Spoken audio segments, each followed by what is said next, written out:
Okay, viewers, I think you're ready. Ready for what, you ask? It's time to find some real-world examples of creationists on YouTube and show you how to combat their pseudo-scientific nonsense. It's out of the laboratory and into the field with this project. A particular creationist came to my attention recently by the name of PPSimmons. We'll call him PP for short. Now, PP seems to be very protective of his videos, so I won't be including clips of any videos made by PP, even if they would fall under fair use. Creationists can be notoriously dishonest about these things. I linked the videos I will refer to in the sidebar, so you can take a look at them afterward. I actually gave them an A for technical merit, but an F for content. Good luck posting comments or rating anything though, since like many creationists, PP has disabled both features. Fortunately though, PP has given us a lot of information right on his channel page, which we can easily use to show what we're dealing with here. On his featured video, PP puts up what seems to be a disclaimer about his lack of scientific knowledge. He says that he understands computers really well though, and he doesn't think that computer programs write themselves, so evolution must be false, which apparently is somehow insightful to him. This, of course, is the logical fallacy of an appeal to ignorance. It's like saying, I don't get it, therefore it doesn't exist. I don't get creationists either, but they still exist no matter how much I wish they would educate themselves.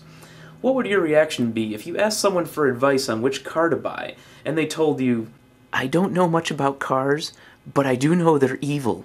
Yeah. Thanks, buddy. What's that?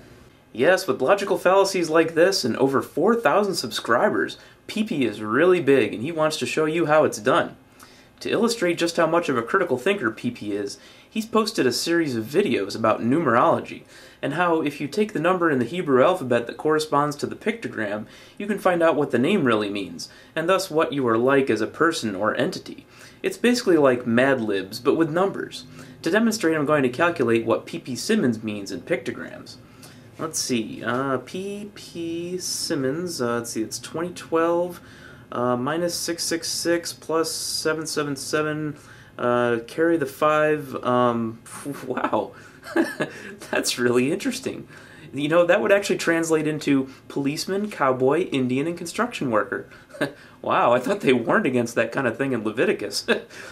Anyway, actually this is just another form of what is called prophetic language. Given sufficiently vague or convoluted writing, you can come up with almost any meaning to suit your needs. And because we're human and tend to be determined to find patterns or signs even where there are none, some of the more gullible of our species will believe it, like PP. Watch Monty Python's The Life of Brian if you haven't already. It's full of examples of that. Okay, now here's where I need help from my viewers, aka the Crocoduck Army, on this.